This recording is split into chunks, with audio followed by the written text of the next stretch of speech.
The entertainment industry runs on fear and perceived lack. And that's why becoming a multi hyphenate is one of the best things you can do for your self esteem as well as for your negotiating power.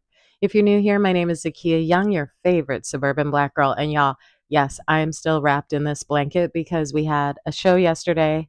We had a show Saturday night. I have a show tonight, and I have a show tomorrow night, and I am still teaching at USC during this time. So I'm putting on my professor hat for this particular video.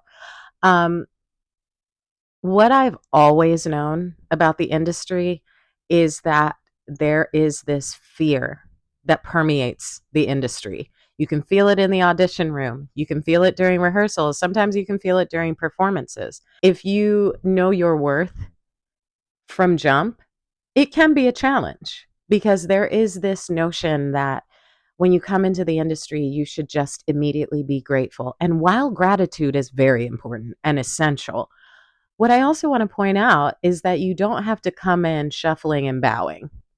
And let's be real, some people that are in positions of power want you to shuffle and bow to them. I've never been good at that, ever.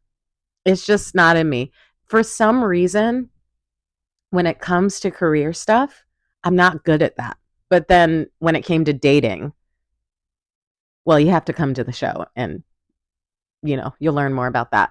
But I have never been afraid to say no when it comes to this career. I've turned down tons of auditions simply because either the material didn't resonate with me or I was already booked, or sometimes I was just like, I'd rather not be working during this time. And that is okay. That is more than okay. Um, but I have started feeling like, especially when I started writing my own show a few years ago, it definitely shifted how I move through the entertainment industry, and I have noticed that when you get rid of the fear and you start showing up as a collaborator, it's just a different energy. It's just a different energy. Like, I noticed when I moved to LA, if I told people I was an actor, people immediately would shut down. They made all these assumptions about me. So when I started teaching at a different college, I started introducing myself as a professor because then people would actually speak to me as an intellectual. And then when it would come out that, oh, I'm also an actor too, then they didn't have as much of a guard up, you know? Like when I was in New York, if I said I was an actor, oh, what shows were you in? And I would name my Broadway shows and they would be like, oh my God, that's amazing. There was a respect there that is not here. LA does not have the same idea about actors, but instead of getting sad about it, I was like, all right, bet. I'll see you and I'll raise you with my professorship. And now we can have an actual conversation as equals because for whatever reason, the notion here is that if you are an actor that you're desperate, and you don't have to be. I think a lot of times we focus so much on the big dream of acting that we forget we have so many other skills. Like y'all, I've loved writing. Part of why I chose communications was because I knew that I could still do what I love in writing, but also use my major to refine how I send and receive messages, right? So it's just been fascinating as I have gotten back to writing and, started performances of my solo show, Suburban Black Girl, now playing it outside in theater Saturday through Tuesday. Y'all need to come on over. Also, there are a ton of talkbacks. I'm going to post the specific dates of the talkbacks in my story. Okay. So definitely don't miss out. But what I will say is that this whole experience has reminded me that I don't have to bow my head. I don't have to beg for jobs. I don't have to beg for respect because I know the value of what I'm bringing to every room. And the thing is, it just might not be the right room for me. And that's fine. I'm not meant for every room. I'm not meant for everybody. And everybody in every room is not meant for me. You see what I did there? Instead of seeing it in the lack form of, oh my God, it just wasn't my job. I don't have the same opportunities. When is it going to be my turn? If you flip it into the positive, like, yo, yeah, I have auditions coming in right now. And you know what? I don't have the energy. I am doing a whole solo show by myself, playing like 20 characters in a period of about 100 minutes. So, yeah, I just don't have the energy right now for auditions. And I'm trusting that the auditions will still come in after the show closes on May 13th. So, sometimes it's good to just branch out and do the things that you love so that when the opportunities come up in that dream profession, that you won't enter it with this feeling of fear. Like, oh my God, how long is this job going to last? Oh my God, I hope they still like me. Oh my God, I hope I don't get fired. What if you are filling your cup with other things that you also enjoy while also staying ready? Nobody's saying be unprepared, but live your life. Live your life. Remember what hobbies you love, right? Because again, when you come to the table, when you do get that offer, when you do book that acting role, you want to be able to come to the negotiating table knowing what you're worth. It is so empowering to know that I don't have to say yes to any job. I don't. Is it because I have a shit ton of money in the bank? No. It's because I know I have an amazing skill set and that people love to work with me because I'm good at what I do.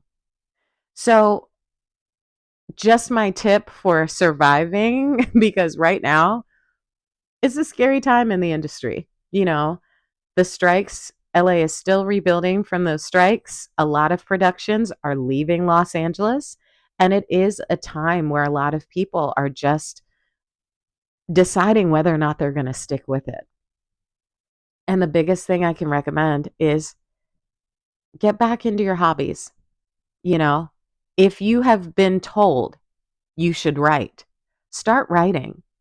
Because at the end of the day, we are seeing that a lot of the networks, the media corporations, they're not always for us. Like you're seeing who is folding and who is crafting their seasons around what may be happening politically. And instead of waiting for the industry to put out shows that are saying something that you want to say, go ahead on and say it. Listen, taking the first step is just sitting down at your computer and starting to write. It doesn't have to be perfect. You just need to get it out. And if you're not a writer, producing, start to find projects that you're passionate about, that you would love to come alongside and help get in front of an audience. If you are a costumer, if you do makeup really well, y'all start refining these skills because the world is changing, but it doesn't mean that we are without hope. Okay. And something that has been beautiful with telling my story, it's become like an alchemy, like taking that trauma and turning it into gold that can be used to encourage and inspire other people. You just never know how much your story might resonate with somebody else's, but they might not have the courage to say it yet. So go ahead on, y'all. And also, while I have my professor hat on, if you are somebody who has never understudied before, everybody should understudy. That's just my opinion. I was the standby for Tracy Toms and Condola Rashad during Stick Fly on Broadway. I learned so much from that experience. And I think everyone should do it at least once because it gives you a greater appreciation for the unsung heroes, the understudies and the standbys who keep the show going when you have to miss work. Anytime that you can have an experience in a position within the entertainment industry that isn't acting, I think you should try it because all it will do is add to your education, and you'll be a better collaborator. You'll be a better colleague. You'll go in with more respect for what the people who aren't on stage or in front of the camera, you'll have a lot more respect for them. And it does, I'm not saying you don't already, but there's something about stepping in their shoes and being like, yo, this is a lot different than I even realized. And I need to just show a little more respect and a little more gratitude. Um, because we as actors tend to think it's all about us, and it's not. Okay. So suburban black girl, be a multi hyphenate. Y'all, it's not optional anymore. It's just not. Very few people can make a living off of just their acting, even celebrities. Why do you think they're doing coming out with hair care lines and alcohol brands? And why do you think they're doing commercials? Okay, they're also expanding. So don't allow your idea of what the industry is supposed to look like keep you broke and unhappy. Okay, expand. There is no shame in expansion. That's why I don't like to say side hustle or pivot. No, expand. When I say pivot, it makes me feel like I'm leaving. I'm not leaving. I'm expanding. Okay. We are now a playwright. Okay. We now do solo shows. Two things that I never knew I could do, but I just had to try. Okay. So let that encourage you. I'm very excited for the class of seniors that's about to graduate from USC. I am so excited for you. And I'm just sending all of the graduating seniors a ton of love. I'm so proud of you all. I'm so excited for your future. And yeah, you can do more than you can do many things. So definitely do those things because it will only make you a better artist and it will make you a more satisfied artist. Okay. Before I wrap, tomorrow night we're having the HBCU night at Suburban Black Girl, and we're going to have a talk back with my boy Clinton Roan. He went to Howard University. He is also a multi hyphenate. We're going to have a little conversation about the show and, how HBCUs figure in, talk about HBCUs versus PWIs and the effect. Like, it's going to be great. So buy your tickets. Tomorrow's talkback, HBCU night. And you don't have to be from an HBCU, but I just wanted to make sure to really send out the invitation for people who went to HBCUs. And also, if you are somebody who is Gen X or a Zennial or an elder millennial, if you grew up on a different world, come on down. Stay for the talk back. Okay. Now I'm going to get back to resting for another hour before I have to get up for my show.